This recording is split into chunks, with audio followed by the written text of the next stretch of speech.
You're listening to the DIY Recording Guys podcast, your one-stop information source for DIY music production, with your hosts, Vadim Karaz and Benjamin Hall.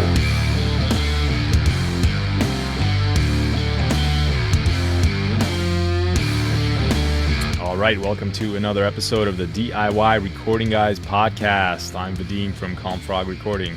And I'm Ben from Dreamloud Studio. Yes, and you may notice we're wearing the same clothing we wore last week. It's not because we're filthy slobs, or at least that's a good point. I'm glad you brought that up. Why. That's one of the reasons, but it's because we recorded 2 episodes in a row. So if you're watching this on YouTube, do not be alarmed. Last week's episode was on acoustic guitars. This week's episode is on revisions. The dreaded R word, and we're going to try not to throw anybody we've ever worked with ever in the past under the bus here, because revision is a touchy subject. There's a lot of ego involved in the word revision, and also this is where a lot of bands struggle. This is where a lot of relationships are become tense and display some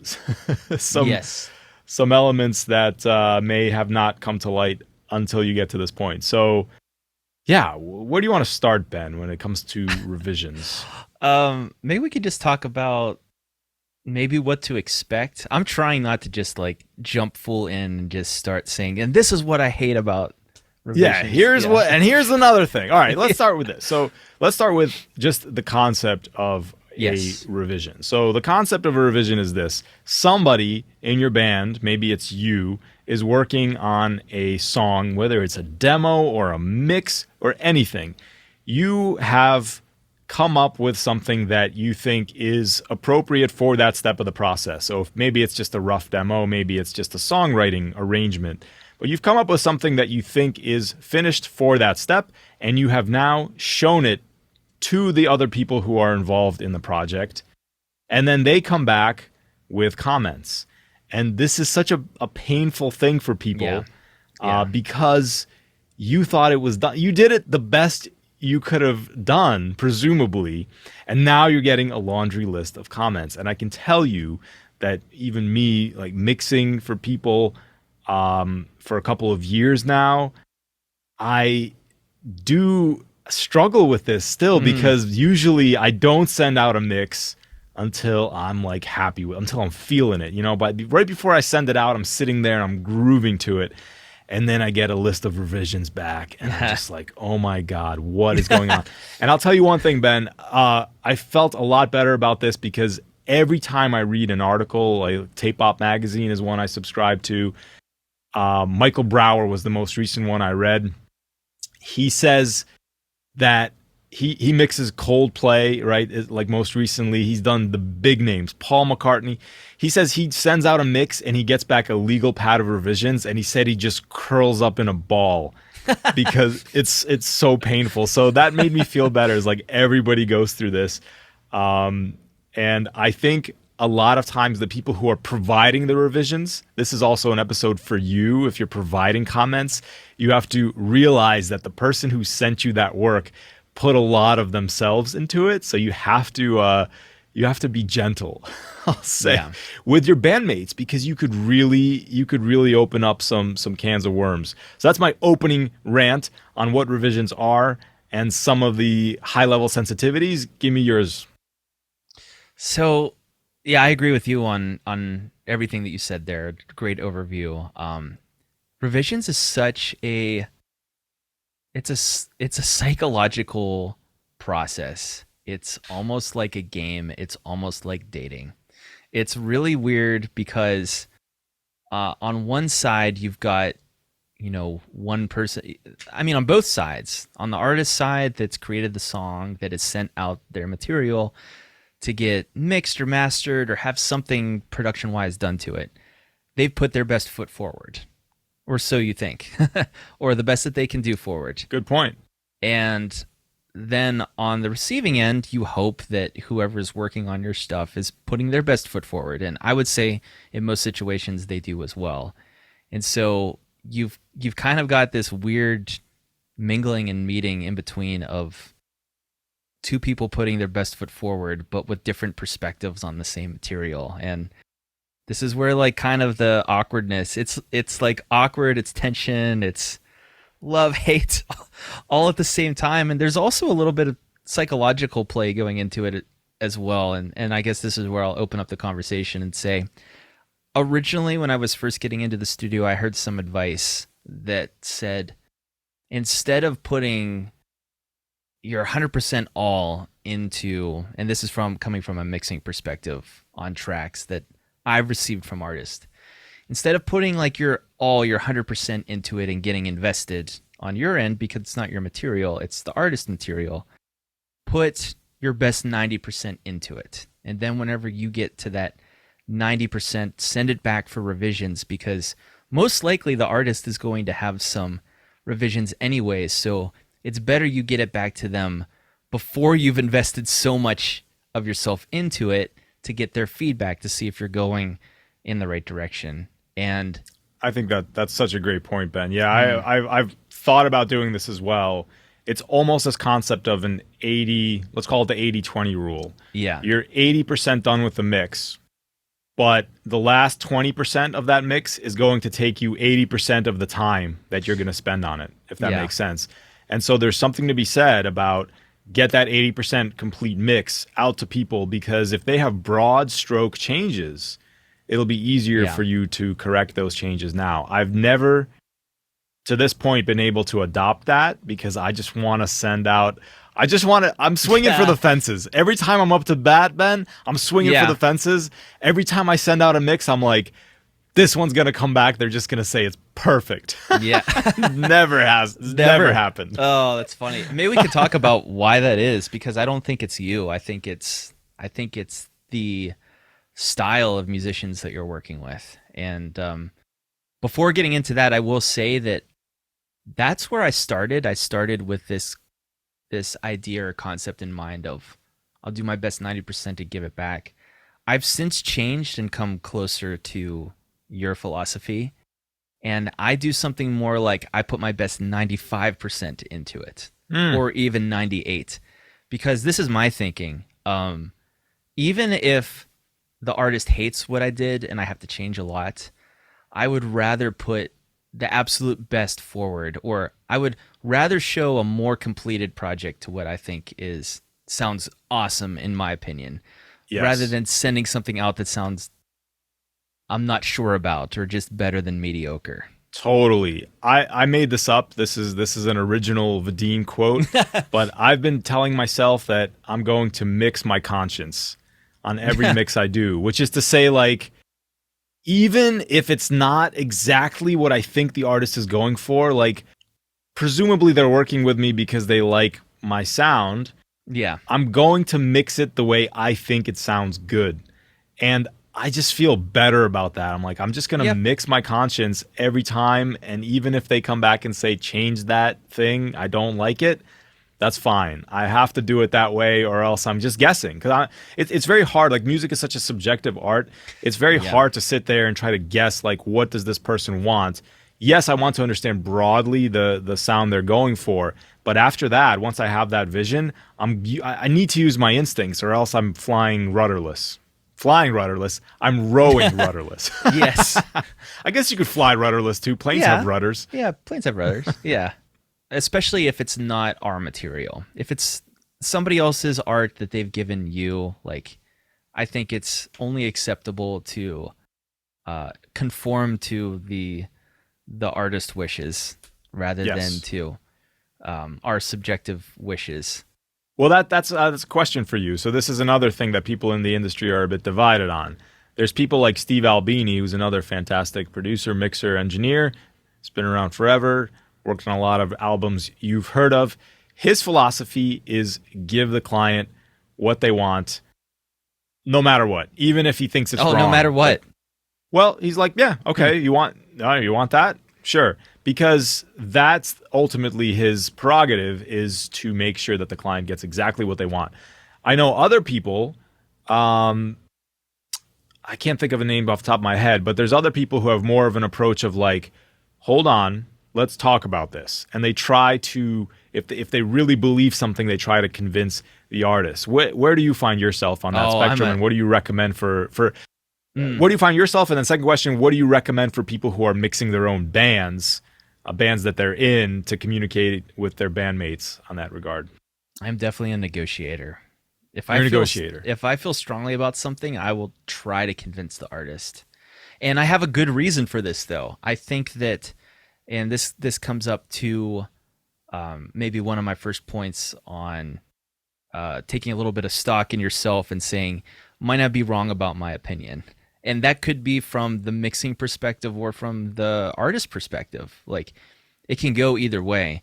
I think it's important to kind of approach things and be humble enough to say, okay, I have an initial opinion on something, but I might be wrong. So my reason for wanting to negotiate with artists is this.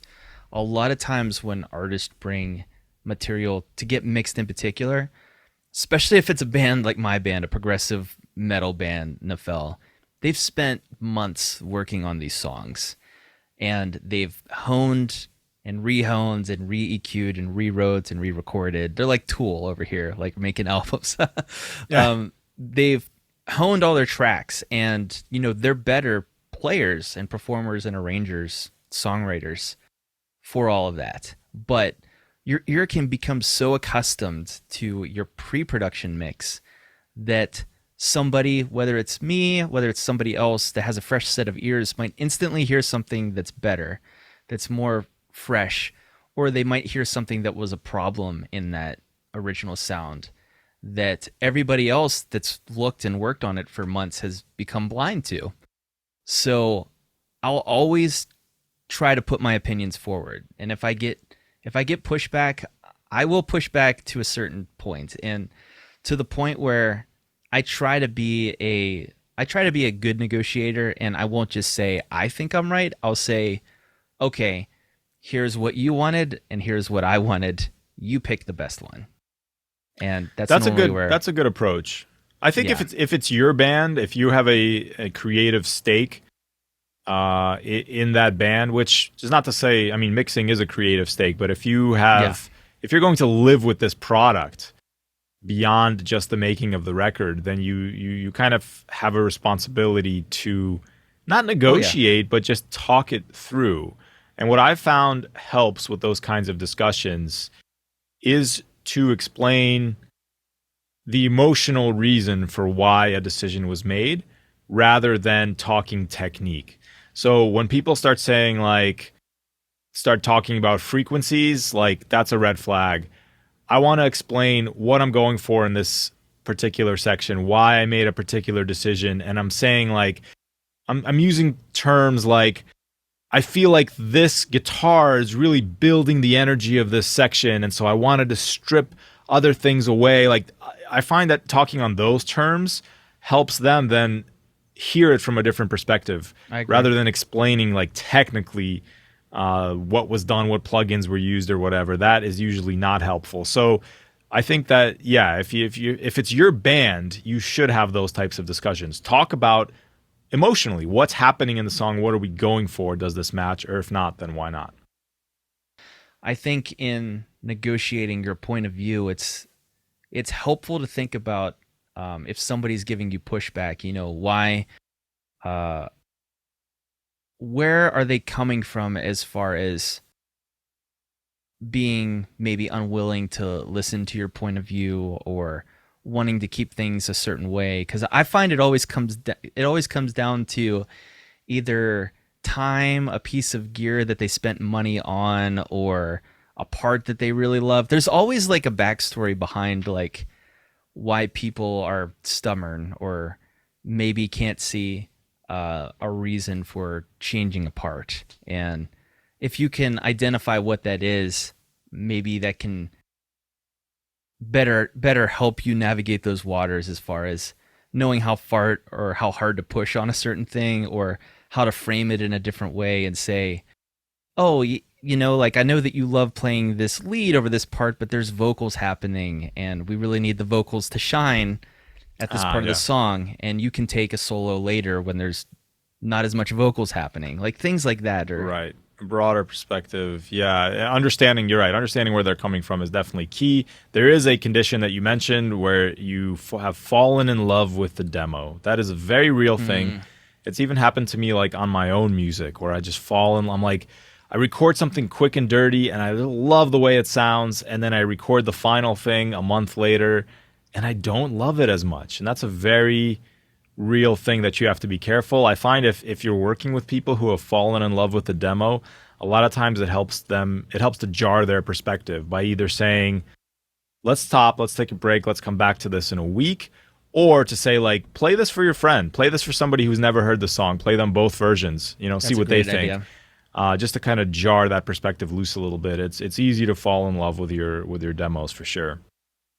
I've had the situation before, and I won't reveal any names, but somebody recorded a song at my studio, and I think that they were so shocked by what their voice actually sounded like coming through high-quality microphones, they didn't like it because they did the demo singing on their phone, and because of the microphone on a phone, it picked up completely different frequencies. Even to me, it sounded like a different person singing. And so I totally get where they were coming from, but I love what you said about like show it to two people that you trust and have without any bias onto what version they like and have them choose, because I think that this person was just a little bit shocked that like this is what they actually sounded like objectively, instead of what they were used to sounding like. Yeah, it's a scary thing when you hearing yourself back for sure. I'll talk about a little bit about some of the ways to keep yourself straight when working on revisions. These are some best practices that I have found working digitally, as most of us are. I always do a save as for every revision that I'm working on. So the first mix I deliver, the file name is session name _R0. If you've worked with me, you know that's how I do it. R0, Rev 0, that's the initial release. Everyone after that is R1, R2, R3. Because you will find, working with your bandmates or even with your own stuff, you'll get to a point where you're like, the Rev 3 drums were better. And you don't want to have to reverse engineer the Rev 3 drums. You want to just open that session and be like, yes, okay, that's what I was doing. Yes. No, I completely agree. Do you think that there is an appropriate typical number of revisions? I've heard the number 3 be thrown out there, but I'm curious on what you think. That's a great question. So my policy for my studio is unlimited revisions. And I feel that's an important part of what I offer people, because it's me telling them you're going to be happy. Like we'll keep working on it till you're happy. Now, I have worked on projects where I've seriously started questioning that policy. I've almost changed it.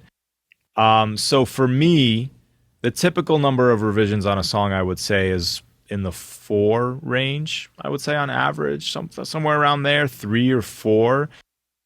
What raises red flags for me in the revision process, there's a couple of things. One is Rev 6. Once we're getting past Rev 6, then I'm like, we're losing perspective. And this is what Michael Brower, I've heard talk about this as well. He says you get to a point where there's so many nitpicky revisions that he's actually said he's gotten to a point, again, with big name bands, where he's like, let's start over. We'll remix the whole thing. And he's like, I end up in a very similar result to the original version. And like he thinks that when you get to this point of just nitpicking revisions over and over again, you lose the big picture, you lose the perspective.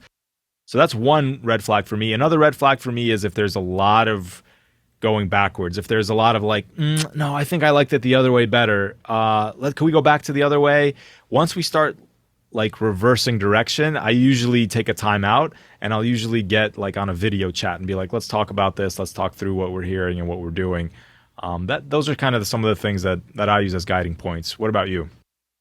So I kind of have a similar policy to you, but I play the psychological game and I keep my clients guessing. I will give unlimited revisions, but I don't tell any of my clients that I will. So I want them to except just feel now when you told them. Yes, except when I told them. It's on the them, record yes. now. Yeah, exactly. Because I'm a nice guy, and I figured just like you, Right. you know, like I would never tell a client, sorry, this is revision 3.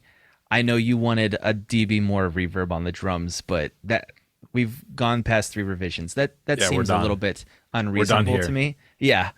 That seems a little bit unreasonable to me, and I want people to be happy. So, of course, I'll do more revisions, but I want people to feel a little bit of pain if they're asking for revision 7 or 8. Yeah. I want them to feel how awkward that feels, you know. So I know what you mean.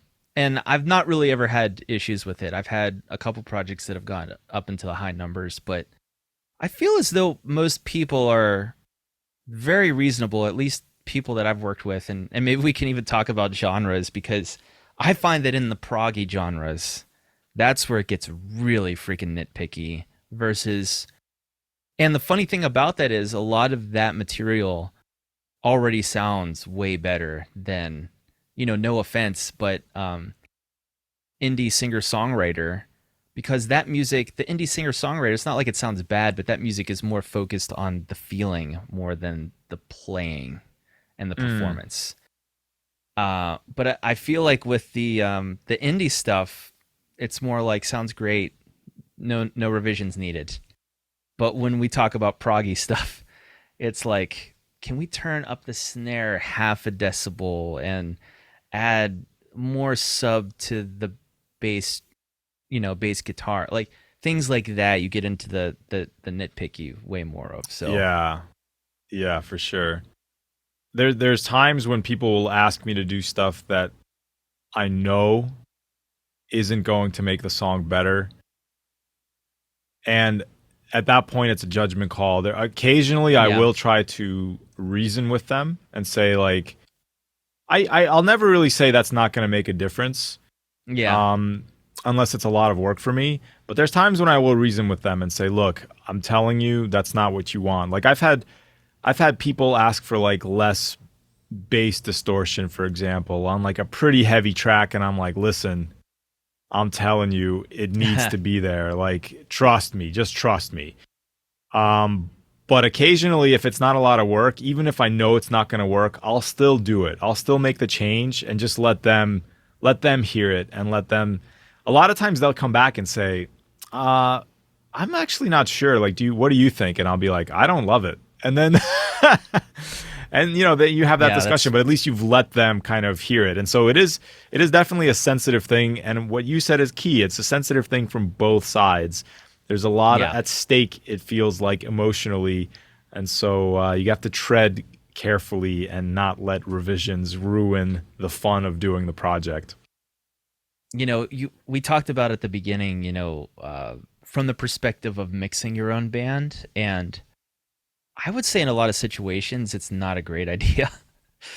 But it can be a great opportunity and something fun to do. I think that, so I kind of have that role in my band, The Fell. And the nice thing about that is I can kind of, even if I don't do the final mixes, like I kind of just have this role of organizing demos together. And it kind of helps everybody get on the same page as far as these are the MIDI programs we're going to use for synths and drums. This is how we're going to deliver files. And if you can play that role in your band, it just makes whoever you're handing the files off to mix later, it just puts you way ahead of the game as far as being organized. Because for sure. If you're kind of like the archivist and the coordinator, and especially keeping everybody on the same page is huge, because what you don't want, especially if you eventually are going to hand these songs off to somebody else, you don't want that person to be getting 4 different opinions on revisions. You want to show a unified front as a band, and that's a great way. If you're that person who's organized and who keeps track and who knows what's going on, and you're the consensus builder, that is an invaluable role to serve in your band. That'll definitely be useful. I know we've gone past it a little bit, but let's talk real quick about revisions and whenever it gets into above the four and above category, why that might be and how to avoid that. Like, I know I've had situations where actually I'll go out on a limb and say every time that I've been in that situation of higher revisions, a lot of it can be avoided if I would just get all the revisions that the band members were thinking at the same time. Yes. And I'm telling you guys out there, no matter who you work with, it's a big pet peeve. Even if they don't tell you, whoever is mixing your stuff is annoyed by it. And yeah, if you're like, that snare's been the same for ours, Rev 0, 1, 2, and 3, and now Rev 4, you're like, I don't like the snare. That's a frustrating thing to hear. Very frustrating. And, sometimes it happens. It's okay if one thing gets forgot here and there. But yeah, I will say that if the drummer has comments about the drums, if the bass player has bass comments and guitarist, etc., they better make all their opinions heard on the first revision. Don't wait until you see where it goes. Say everything up front. Let the mixing engineer make the changes. That's a great point. I do tell people that as well when we talk about revisions. I tell them, yes, it's unlimited revisions, but we should treat every revision as if it's the last one. In other words, give me all your comments. And then if we have to do another one, we'll do another one. But we should treat every revision as if it's going to be the last one. So here's a question for you I'll throw out there. When, as an artist, let's say we've handed off our song to a mixing engineer, when should the artist be concerned about the mix that they get back or the master that they get back? Yeah, great question. Great question. I guess if it's totally missed the mark for you, it's completely, it's not even in the realm of what you wanted, then there's one of two things that happened. One, you didn't communicate what you were going for accurately. I guess two, you chose the wrong person to work with. Or maybe I'll add a third thing is that person isn't good at what they do. Like, I guess there's three possibilities there. But if you listen to the mix and it's just totally missed the point of your song, that's a red flag. I mean, there must be some point where you're like, this is beyond revision. Like, there's not enough revisions that I can come up with to fix this. And especially as an artist, you may not have the language to do that. So that is a problem. I can't say I've ever run into that with artists I've worked with.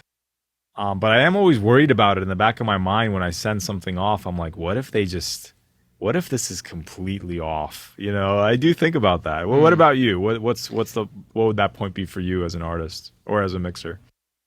I've counseled a band on a very similar situation, and that can always be a little bit tricky because I was going to say, from an artist perspective, if you get something back that you're just not sure about, then share it with somebody else that you trust to get an ear on it. But you do have to be a little careful about that because you need to make sure that you really trust them, that they have your best interest, because they might just tell you something else just to try to get your business. I mean, people are conniving like that. Oh, yeah. So just if you're sure in a band, I mean, let everybody listen to it, right, and see what they think. Yeah, for sure. See if it really missed the mark or if you're just missing something. There's a lot to be said for your initial reaction to something. Yeah. What happens when you first play it? But that shouldn't be where you stop working. Like, you should really take the time to analyze, what is it about this? Because sometimes the emotional impact may be totally missing, but when you think about it, it's just like, oh, the vocals are just too far back in the mix. Like, it could be a simple thing. So you really have to analyze it using those critical listening skills to see what exactly is not hitting you about it. I think in most cases, if somebody competent is doing the mix, it should be salvageable, I would think. Yeah. So the situation that I helped this band out with, it was like a nightmare situation. So they recorded a couple singles and had it mixed by a studio in Austin where they were from. And basically the studio just lied to them. they just said, just record your DIs. We'll take care of everything after the fact. And they didn't even time align or edit anything. It was bad. It was just sloppy. And I told them straight up, I said, you guys basically got taken advantage of, and these people weren't honest with you. I would say at this point, just ask for the tracks and take it to somebody else, which is I will say that's a very rare situation, because I've also run into the same issue where Nafil's last EP, it was getting mixed right after I joined the band. And the guitar player, he came to me about the first mix we got for the EP, and he was really worried. He was like, I feel like this is a disaster, like something's really off. And I really calmed his nerves by saying, no, this is something that absolutely can be taken care of by revisions. It's not a 5-alarm fire. I think you brought up a really good point. I think if there's something really basic, like if no editing was done, that whoever's doing it is just not trying, or they don't know what they're doing. Like you're right. I think at that point I would be like, send me the tracks. Let's pull out. Sometimes I guess that takes that experienced ear to be able to determine that, but you can seek that out. If you're wondering and you're listening to this podcast, you can always reach out to us for an opinion. Happy to help. Absolutely. Yeah. Any other thoughts on revisions, Vadim? Let's see. If you are using any effects, like I have some outboard gear, I do have a little actually online note file that I use to record my settings for each revision level so that I can recall on my analog gear. And if you're using like guitar pedal effects or something like that, you should try to record that. Record meaning document what you did. Analog record. Analog, right. Scribe it into your parchment. And the more you can notate, the better, because you're going to come back to that session at some point and wonder what you did. So that's just as important for revisions. That's about it. Just stay organized, stay disciplined, so you can keep track of your changes and understand where you're going. I guess the final thing I'll say is comparing from one revision to the next is really important. It's the same as we talked about in the mastering episode, the DIY mastering field guide. You want to pull both tracks into a DAW, level match them, and really an A/B compare that way. If you're once you get into the subtle revision differences to identify key changes. That's pretty much all I got. I think that's a great summary. We talked about a lot of different things, Vadim. It was good. I hope that it wasn't. Hopefully, it wasn't just old men shaking their fists at the sky session. No, I think it's been good, and you guys can take this even outside of music too, because my wife does art, drawing and portraits, and she does a lot of revisions for clients, and so she often confides in me about very similar things. So it's very interesting. Any creative task, is it's important to know how to have these kinds of discussions. You're right. Absolutely.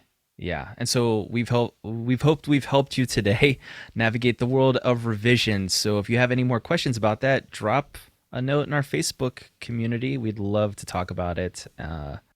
Until next time, remember to check yourselves before you wreck yourself. Have a good one.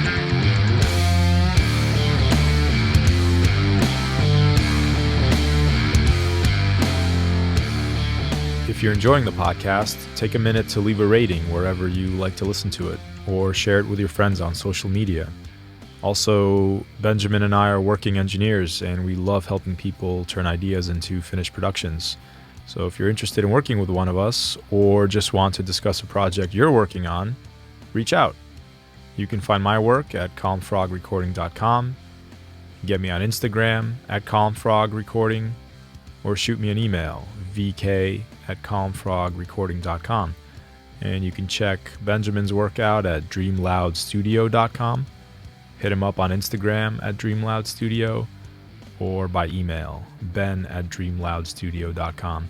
And finally, join our Facebook group to engage with a whole group of friendly, like-minded people who are interested in DIY recording. just search for DIY Recording Guys on Facebook.